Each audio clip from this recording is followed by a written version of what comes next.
That's the good news. What about the bad news? The bad news is your paper get rejected. Then the question is, why is the paper rejected? Now, here are the reasons the paper are typically rejected. It is poorly organized, badly written, has many careless errors, has terrible tables, needless figures, outdated or improperly cited references. Okay. There are also issues not important, not original, inappropriate for journal, data old and now irrelevant, practical difficulties, doubtful results, conflict of interests, ethical issues. Also, a paper could be rejected as it has unclear hypothesis, poor or weak design, sample biased or too small, statistics inappropriate or misapplied, conclusions unjustified, and references outdated. Now, if your paper is rejected, what should you do?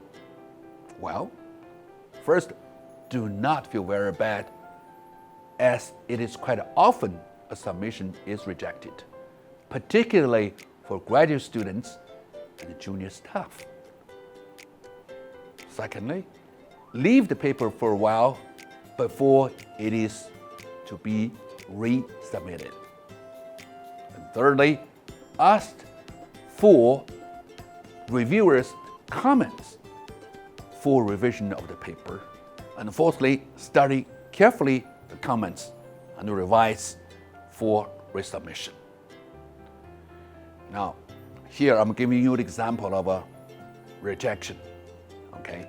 And here you see the sentence.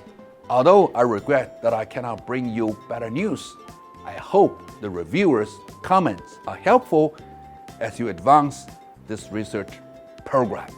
Now, this is the most important part because it gives you the comments why your paper is bad. Okay? And it's the typical example of a reviewer's comments. And there are different problems the reviewers point out, and I don't have to read out. The most important thing is that you study this reviewer's comments and revise accordingly. And the reviewer's comments could address different parts of the paper, and oftentimes different reviewers could point to the same problem in your paper, and that must be the fatal problem, fatal drawback in your paper. Okay, and here are the examples. I don't have to elaborate on them. And when you get a rejection, what you should do? We say, my heart goes on. Okay?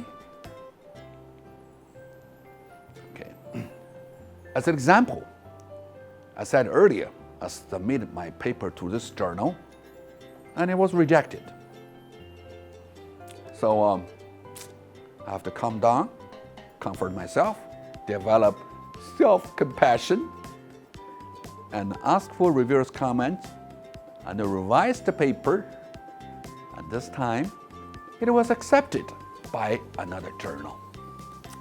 So this is the process of resubmission.